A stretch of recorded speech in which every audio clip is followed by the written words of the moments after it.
Andrew Doran, it is so good to have you on the Deep Map. Welcome. Thank you, Robert. Good to be with you.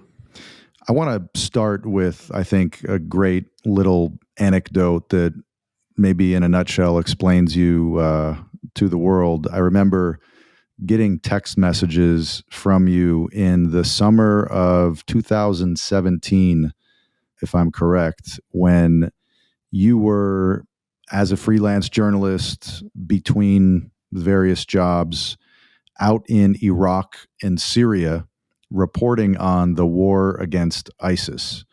And I remember one particular set of messages where you were on a rooftop in Raqqa when the battle was raging all around the city. This is, of course, the heartland of ISIS, the capital of the Islamic State. And you were there. You were there with the Kurdish fighters and also with some soldiers of fortune. You wrote about this recently. Maybe we can get into it here in a bit. And I remember thinking, man, that's so Andrew Doran. So I want to maybe backpedal a bit and just ask you to explain a little bit about who you are and how you got to that rooftop in Raqqa. Yeah, thank you, Rob. You know, how I got there in part was doing work advocating for Christians in the Middle East and doing journalism and writing about U.S. foreign policy and human rights in the Near East going back, maybe 5 years before that. And so ISIS really arrived on the scene in 2013 and 14 when I'd been in Syria in that time frame and written about this group that was emerging, and it was especially targeting Christians. And so to be there at the very end of the ISIS caliphate, watching it after all the harm that it had done, the genocide that it perpetrated against Christians and Yazidis, there was something about being there in person and seeing it with my own eyes that I think that has value anytime that you want to write about something, to use all five senses to experience what it is that you're writing about makes a very big difference. And so there were a number of different dimensions to it, I suppose. I guess when you think about Orwell going to Spain to fight whatever you might think about his politics or his ideology, I think you have to respect the fact that he was there and that he wrote about it. And I think there was a little bit of that was in my mind, that I wanted to understand what was going on. I think anybody who takes an interest in anything outside their own country, and maybe even in their own country, you want to understand from the people themselves, what it is that they experience, understand, the things that they love, the things that they hate. And so that's a big part of why I wanted to be there. And when I was there, you alluded to the article. I wrote a long form piece several years later about two Americans I met who were fighting there. And I actually at the time said to them, soldiers of fortune, and they said, no, we're soldiers of conscience. And it was for me, a fascinating way to understand both the kind of stateless, lawless chaos of Syria, but also to understand a little bit about the American frontier and the sort of people who would drop everything in America and go to fight ISIS in Syria. So, yeah, 2017 was a lot of things that summer in Iraq and Syria. Well, it's really one of the reasons I think you and I connected so quickly when we first met, thanks to our mutual friend, Kirsten Evans. Shout out, Kirsten. We, of course, we're both from upstate New York, not all that far from each other. We both are ex-military. We both went to law school. There are a number of vectors on which we are very much aligned, but it was this aspect of your personality that I remember made me really respect your approach to things. This was back when we first met. You were one of the founders of In Defense of Christians. We'll talk about that here in a second. But I remember, unlike a lot of the people I met in that space, and by that space, I mean advocacy for Eastern Christian communities, you were someone who coupled, I think, a high sense of the ideas, the policies, the way in which that issue is kind of folded into or not U.S. foreign policy, but you also had a sense, maybe a much better sense after 2017, and you were there. But based on your prior travels and a lot of the work that you've been doing, you had a sense of what it looks like from the other end, from at the ground level. There was a real realism to the way that you approached the issue of Eastern Christian communities, which I think, and I'm sure you'd agree, differs from the way a lot of people talk about that issue. Usually the way people talk about helping Christians, persecuted Christians, is about values and morals and we ought, we should, we must. And it's almost never tied to anything real, right? It doesn't take into account American interests or the size of these communities, the geography, the topography of where these communities sit. And you thought about those things. I want to talk about you as one of the founders of In Defense of Christians and your attempts, even before going out to Iraq and Syria that time, to advocate for these communities. First, why did you pick this issue, right? You're a smart guy. You've did a lot of work at that point for the State Department, other USG things, and yet you picked this issue. So why? That's one.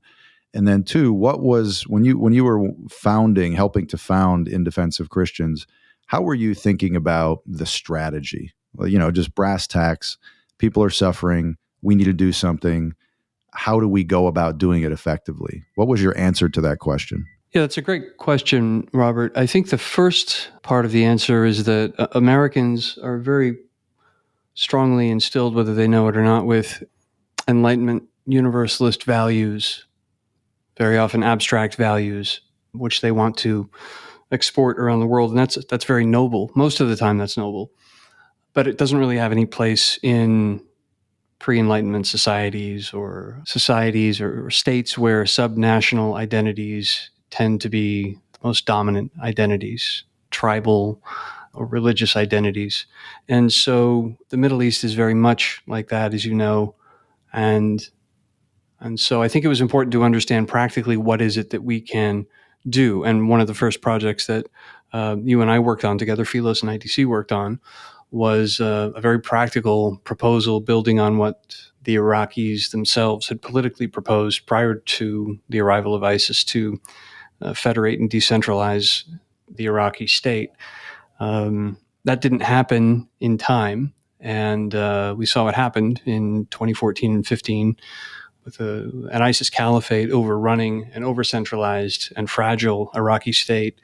And so I think, to come back to your question, I think the work of IDC was to be, very much the work of Philos, was to proffer practical solutions for the people on the ground so that they can be safe in their communities, protected by their governments, ideally have equal citizenship or take steps in that direction, and to preserve these ancient communities, indigenous communities. You remember well in 2015 and 16, a coalition of groups, including Philos and IDC, came together, and for, I believe, only the second time, for an ongoing genocide, a presently occurring genocide, the U.S. government recognized genocide in 2016. That ISIS had perpetrated genocide and was perpetrating genocide against Christians, Yazidis, and other ethno-religious minorities in Iraq and Syria. And the second step after that was to, in 2017, work again with a coalition of partners in New York and DC to get emergency aid delivered to those communities that had suffered genocide. So we were able to do a few practical things. I think it's a very hard part of the world to work, and if you don't set high expectations, you won't achieve the things that you want to achieve. But in doing that, you fail to reach them every time. And so you always have a sense of failure. And it's typically requires somebody else to step in and say, no, well, this was a success. This was a success. And public service was very much like that. I went to serve in late 17, early 18 in the policy planning office at the State Department where I previously served. And knew a lot about that office, knew what I wanted to do, what aligned with policy priorities, and it was just very, very difficult to do the many things that one would wish to do. But it's a hard part of the world. That was something that remained a big part of my portfolio. You and I worked together there, and it was I hope one day to look back and think that was a very rewarding experience. I want to get into that experience actually, because here you were that summer on the rooftop in Raqqa, and by the end of the year, you are sitting in the State Department in a fairly important part of the State Department, this Office of Policy Planning, which for those who don't know is kind of the think tank, the internal think tank started by a very famous diplomat, George Kennan, to think big and think long term about U.S. foreign policy in a way that other parts of the building maybe don't, right? They're scrambling day to day to keep up with world events. Policy planning is a place where smart people sit and think and try to forecast what is the world going to look like in 10 years, 50 years, and how do we as the United States position ourselves now to be ready for that moment. You're saying, and of course I remember this time well, you brought many of these issues, and in particular the issue of these indigenous Christian communities, into that job with you. And yet, just paraphrasing many stories you've told me over the years, you kind of ran into a buzzsaw. And I'd like for you to explain a bit what you think the problems are there, right? This is an issue people like you and I care very much about, see as completely obvious as to why it matters. And yet, when you're sitting in that building, very close to the wheels of power, it's nigh impossible to get anything substantive done. So what are some of the reasons you think, having been on both sides of this advocacy? It's a great question. I could really go on at length about what's broken. The first thing I would say on the advocacy side is that there aren't a great deal of practical solutions that can be pushed through by the advocacy community, even if they knew what they are, because there's a massive disconnect between those doing advocacy in the West and the people on the ground. That's a problem that we were trying to get at with In Defense of Christians and Philos, which has a very good presence on the ground, and a few other organizations get this problem. But there is a big disconnect. There's also a disconnect on the government side. There's that famous line, "A desk is a dangerous place from which to see the world." 1930s, Orwell was writing about the disconnect between the men in Whitehall and the empire that the Brits were running, and that already really had started to turn by the late 19th, early 20th century. And I think there's a little bit of that, maybe a lot of bit of that in American policymaking. You see it especially in the Middle East. I've been to a number of embassies, number of posts around that region, and everything is just tight security, these embassies that look like Shawshank Prison, very, very off-putting, I think, for the locals. And you run into this problem where Americans seldom leave the embassy compound. They go to these posts and they're there for a year. It's considered a hardship tour, even though they're on a usually safe embassy compound. They don't have local contacts. They don't have language skills. All of these problems, you go to an embassy and you're talking to an FSO when you visit post, and they're asking what's going on outside the wire. You should be asking them. So these are the sorts of problems institutionally that America ran into with benevolent global hegemony. It really failed in these places where there was low social trust, kind of not nation states, but states where subnational identities tended to predominate. We just really didn't know what we were getting into in the Middle East in many ways. And I think you're the one who said this years ago, and I've remembered it because it's very true. The United States government is very good dealing with another sovereign or dealing with an individual person. But everything in between, the U.S. government's really not built for that. And the truth is that we created here a very robust civil society that has many dimensions, is very well funded, is mostly independent of the state, although that's increasingly a problem.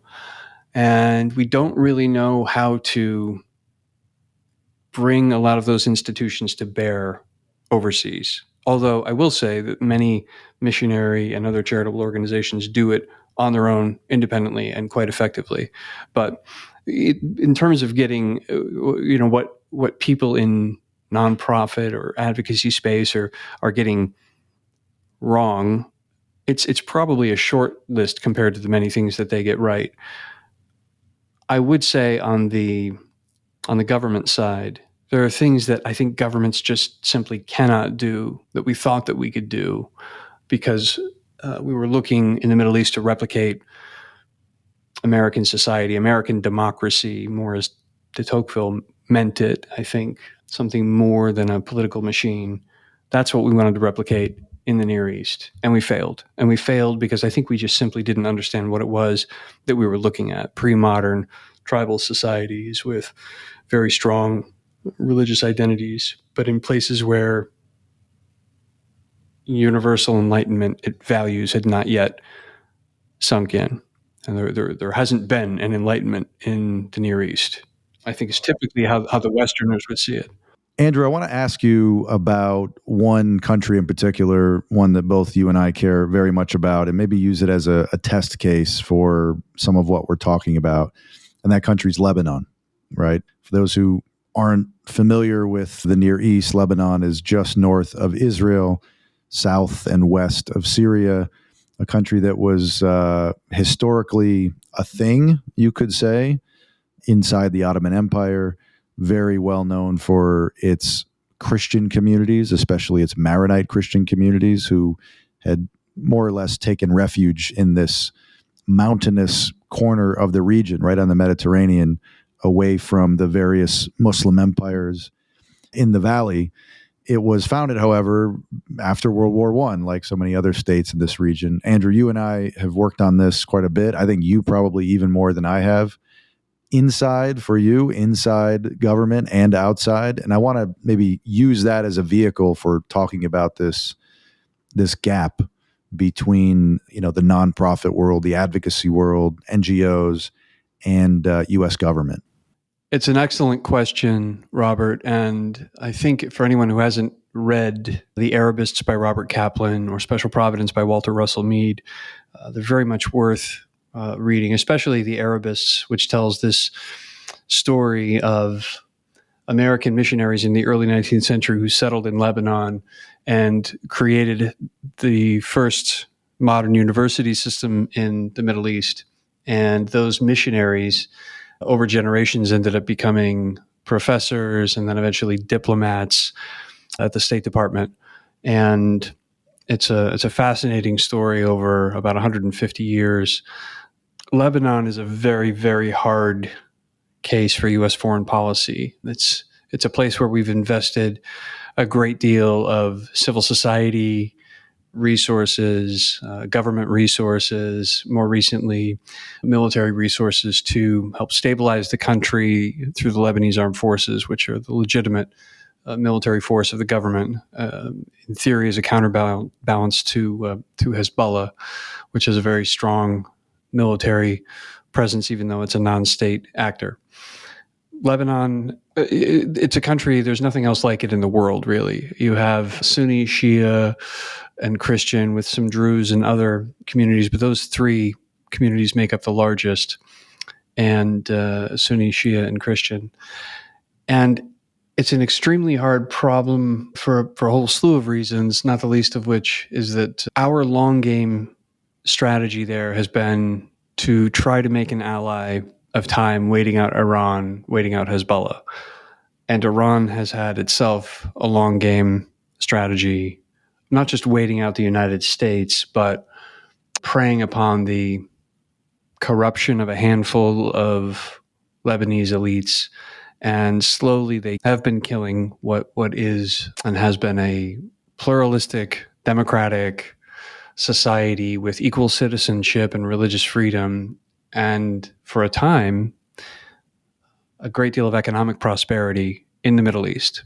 Most people who travel to Lebanon are struck very quickly by how different it is from the rest of the Middle East. And That's in part the Christian influence, in part the European influence, its proximity to Europe and the rest of the Middle East on the eastern shores of the Mediterranean. I think one of the tragedies that you and I have both noted is how similar Israel and Lebanon are, and yet how those two countries, though they share a border, are divided politically, socially, religiously, and that it's one of the most tense borders, not just in the Middle East, but perhaps in the world. And that is a little bit of a tragedy. And I would say that it's not just American policymakers who got it wrong. I think the French a century ago contributed to the problem by maybe the way to put it is biting off more than Lebanon could chew.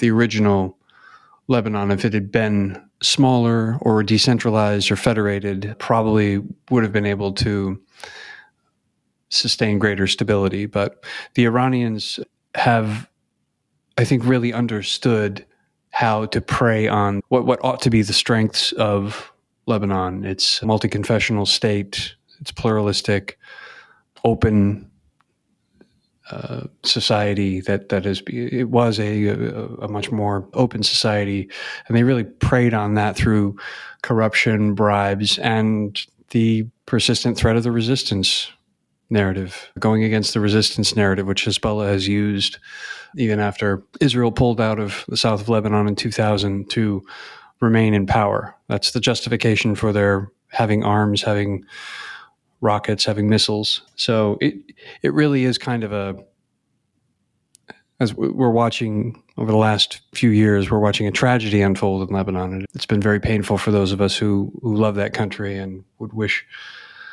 for a better, brighter future for it. Yeah, it's really one of the most heartbreaking examples of, a place in the region that could have been very different, but for a number of different circumstances in that country in particular. I think the jury is out whether the project as initially conceived was viable to begin with. And I say that with a lot of hesitation because one of my intellectual mentors, although I never met the man, was Charles Malik, who believed very much in the concept of Lebanon, of this multi-confessional, multi-religious state in which, kind of in a microcosm, the example set there would have a ripple effect around the region and the whole world, right? It's this very lofty vision of what the country can do. And while it works well on paper, of course, we've seen, not even just since 2006 or the Civil War, but even going back earlier, there were glimpses of the unsustainability of this society. It's you're right. It's really one of the most interesting, most anomalous, and most tragic examples of what could happen in the region. I'm curious how you mentioned Israel. Obviously, at the Philos Project, we work quite a bit on issues related to Israel. We believe that Israel's integration in the region, in the Near East, is a net positive and actually will have other positive effects beyond that integration.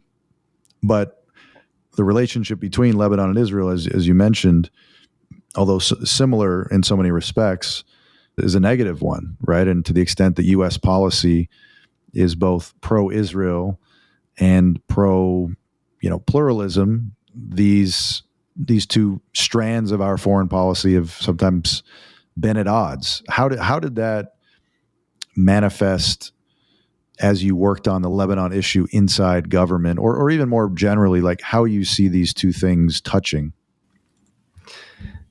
Well, my own experience in government was far less extensive than someone who's an assistant secretary or ambassador in the Near East who can be serve as a go-between Israel and Lebanon. And those are the sorts of things that, when diplomatic energy is committed to such an effort, a lot of positive outcomes can follow. That happened not long after the 1973 Yom Kippur War. Diplomatic discussions, back channels were open between Egypt and Israel. Nothing like that has really happened to the same level in Lebanon. And of course, the reason is because there's no Sadat, there's no partner in Lebanon. But it is a little bit troubling that you look at two peoples who are so entrepreneurial, two peoples who are exceptionally gifted in areas ranging from technology to medicine, who have a standoff at the border, a border that 100 years ago you could drive from Beirut to Jerusalem. And today that's not possible. That border's closed off. And that's a great tragedy. And it's not like a 1989 scenario where there could somehow be some border crossing and opening. It's just too many people are profiting in Lebanon from the resistance narrative, mainly Hezbollah, but others, from the fact that there is that Lebanon and Israel are, in a sense, in a perpetual state of conflict, even if it's cold at the moment. It could heat up at any time. So that's something that's been devastating to Lebanon, to its economy, to its government, to its ability to function, I believe. Now, there are people who think that the problems are unrelated to Israel, but I think when you have freedom so severely restricted in a time when the economy is essentially global, if you can't have someone who's traveled to Israel, you can't have a product that was made in Israel, you can't have anything that was in any way the stream of commerce touched by anyone who was an Israeli citizen, even if it happened to be outside of Israel. How is your economy supposed to function in the 21st century, especially a small economy such as Lebanon's? And you're talking about a country on the border.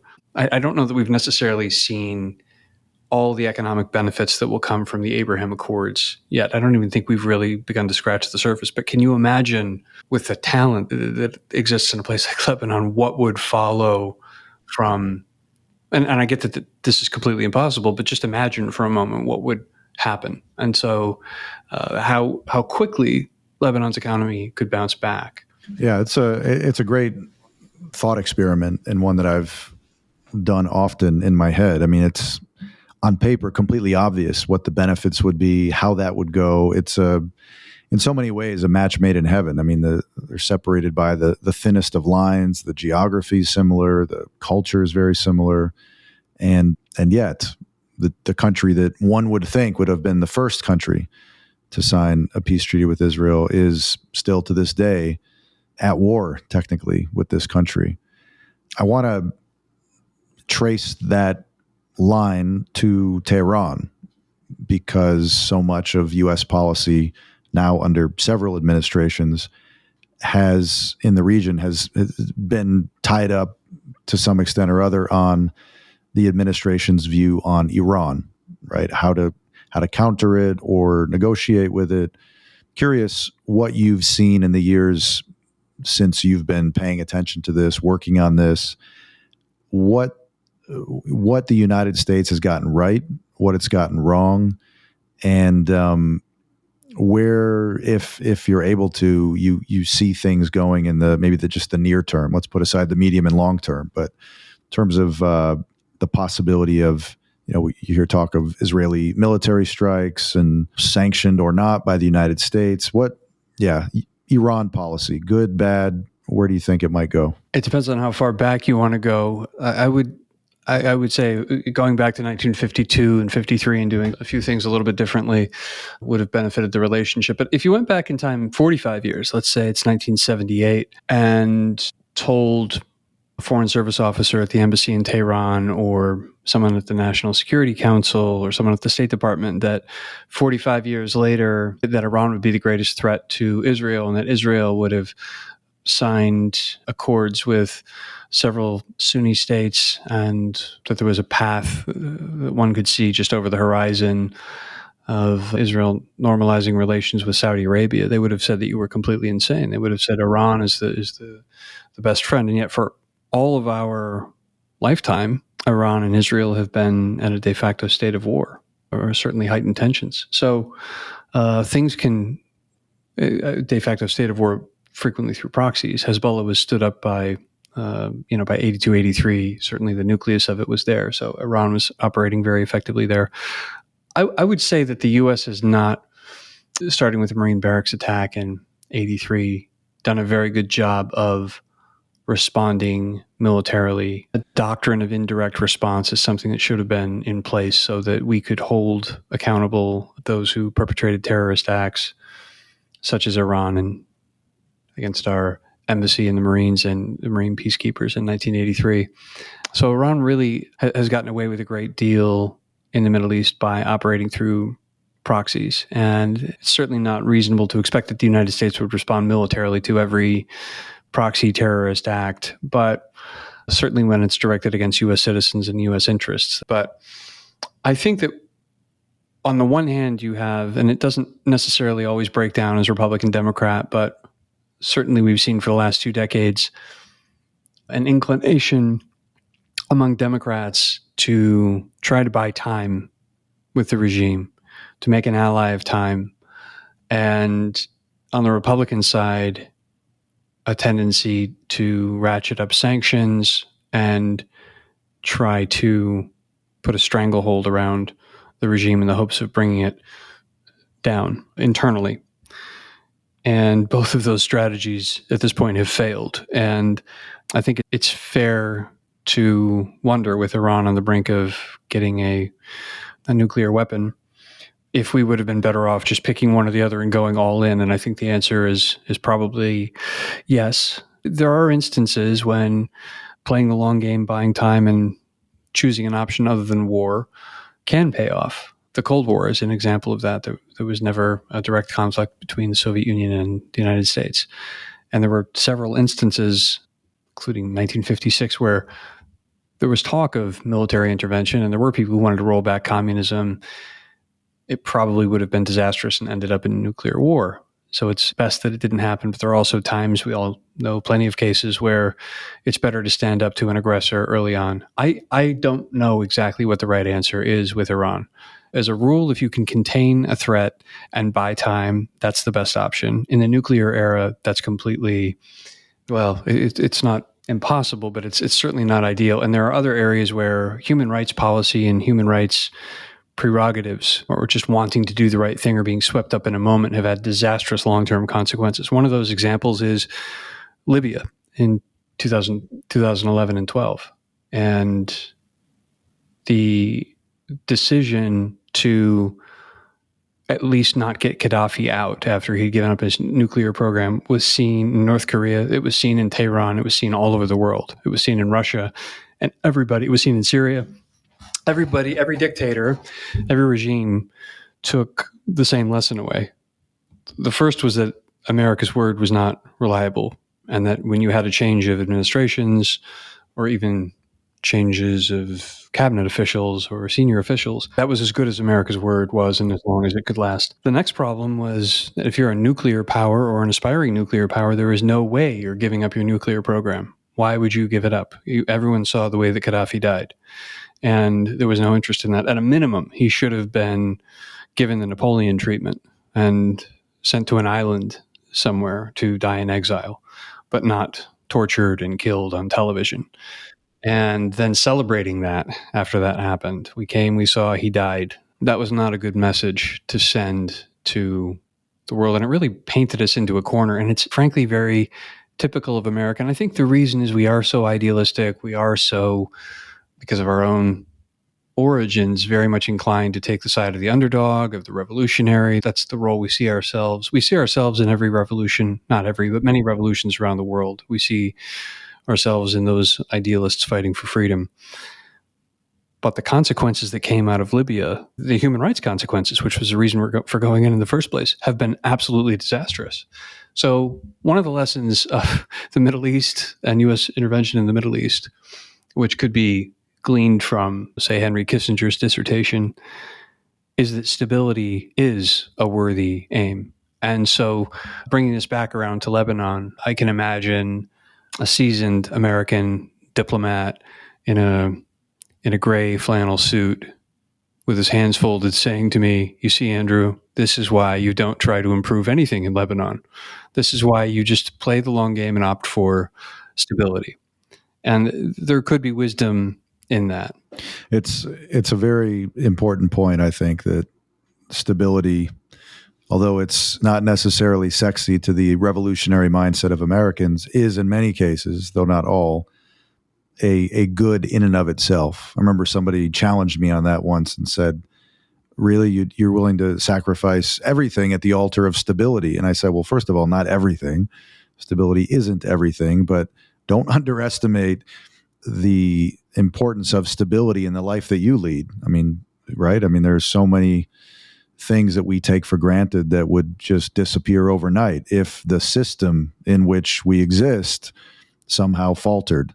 And I think for most Americans, it's just impossible to conceive of that, right? You just, the fish doesn't see the water it's swimming in. And I think for people over there in the Near East, North Africa, that minimal human right, if we can call it that, is actually a really important one, right? The more things can stay the same, the better. But you're pointing out an important counterpoint, which is that you look at a situation like Lebanon, right? Sacrificing at the altar of stability in that case has just led that country down, further and further down the path to decline and near destruction these days. I think that's a really difficult dilemma for Americans to deal with. Yeah, I think Lebanon, ironically, at some point in the near future, may benefit from some sort of protectorate just to stabilize the country, because the way that the parliamentary system has led directly to a kind of paralysis, not just a political paralysis, but almost every level of administration, much of which is infected with corruption, has come to a halt. So it's really difficult to see how Lebanon emerges from this without some sort of caretaker government. Mm-hmm. It's a strange thing to say in 2023, but like you said, hard to imagine a path out of where the country is, certainly without some kind of change in Tehran. I want to switch gears and then maybe switch them back or link some things together and talk about what you're doing at Philos Catholic. So for those who don't know, the Philos Project is a project of projects, many brands and sub-brands and communities beneath those. You have been running, although a senior research fellow, you've been running this project of Philos Catholic. Could you explain for anyone who hasn't heard about it what it is, what we're trying to do there, and specifically some of the work that you're doing related to anti-Semitism? Absolutely. Philos Catholic, over the past year, has begun taking groups of journalists, professors, scholars, policymakers, past, present, and future, and even some clergy and seminarians on various trips to Israel to be reconnected to their own spiritual roots, religious roots, Hebraic and Christian, in the Holy Land. And the purpose of Philos Catholic is to do precisely that, to help these Catholics better understand through firsthand experience the people in the land and the history of the land and the biblical roots of their own Catholic faith. In addition to that, we're also launching a number of initiatives this year, two of which I'll tell you about. The first is a conference that's going to take place this fall at Franciscan University on Catholicism and Judaism on the anniversary of Nostra Aetate, which was the famous Vatican II document in which the Catholic Church addressed the charge of deicide against the Jewish people, which the Catholic Church denounced, and clarifying the Church's teaching with respect to Judaism and the Jewish people. And it's also the 5th anniversary that week of the Tree of Life shooting in Pittsburgh in 2018. And so we thought that that was a good time to hold a conference of Catholics at a school that's very close to Pittsburgh and geographically, but is also one of a handful of hubs of small o Orthodox Catholicism in higher education in the United States. One of these places that's growing, and we just thought that this would be a great opportunity to help form new connections between the American Jewish and the American Catholic communities who might not otherwise have an opportunity to encounter one another. And I think both communities, especially Orthodox Jews and Orthodox Catholics, would be inclined to see the world sort of similarly. A lot of traditional tendencies, a lot of religious tendencies that lean toward tradition and orthodoxy. And so they're facing a lot of the same challenges in the world today. So I think that there's a lot to be learned from that encounter. We're also going to be this fall launching something called the Coalition of Catholics Against Antisemitism, which is going to be a statement of solidarity and action, which we will invite Catholics, especially those from across the public square, to sign. And what do you think is interesting about that? I don't know how else to ask the question. So you're Catholic, okay, but you're coming from a very DC policy focused background. You've stepped into this role at Philos. There's a whole trip component, bringing current leaders, also some seminary students on trips, as you alluded to. And then there's this whole topic of anti-Semitism. And I'm just curious why you, Andrew Doran, what is it about that you find interesting and timely and important? There are a number of different levels to it, I suppose. I think the first thing that I would say is that when I came to see years ago that anti-Semitism was a kind of spiritual evil rather than just your garden variety manifestation of hatred or contempt or resentment, it sort of changed the way that I understood it. And let me unpack that a little bit. I think I would say that if someone's looking at the Abrahamic religions and is trying to identify there some kind of deeper truth, you're sort of confronted with the problem that the Jewish people exist at all in the year 2023. It's kind of a miracle that they exist, to say nothing of the fact that they returned to the land, resurrected the Hebrew language, and have a thriving country against all odds. The day of their founding, they were attacked by 5 armies and survived. I think that one can ask the question fairly, if God didn't speak to the Jews, did he speak to anyone at all? I think the answer to that question is probably no. He either communicated something to the prophets and to the Jewish people, or there's been no communication with the divine. And that's just a way of saying there is something special about the Jewish people, and something special about the Jewish people in the life of a Christian. And a number of Christians, I think, have rediscovered their own and better understood their own roots by being reconnected with Judaism. And the best way to do that, of course, is, I think it can be done anywhere, but the best place to do that is in the Holy Land, is in modern Israel. Well, Andrew, I always enjoy talking to you. This is the first time we're doing it on air, I think, but really one of the people I think are the most thoughtful about this region and taking all of these hidden variables into account. And most importantly, someone who lives it out. You've been doing this work before I met you for years, and just want to say, appreciate having you on the Philos team. Thank you, Robert. Okay, everybody, thank you for listening to The Deep Map. If you listen to this podcast, please like it and rate it on your favorite podcast platform. Please share it with your mom and your dad, because I'm sure they want to know about the hidden religious and cultural dynamics driving headlines around the world. You can find us at philosproject.org, also on the usual social media platforms. If you have a question or a comment about the show, anything that comes to mind listening to any of the episodes, please shoot me an email. I would love to hear from you. My email address is robert@philosproject.org. As always, thanks for listening, and we'll talk to you next time.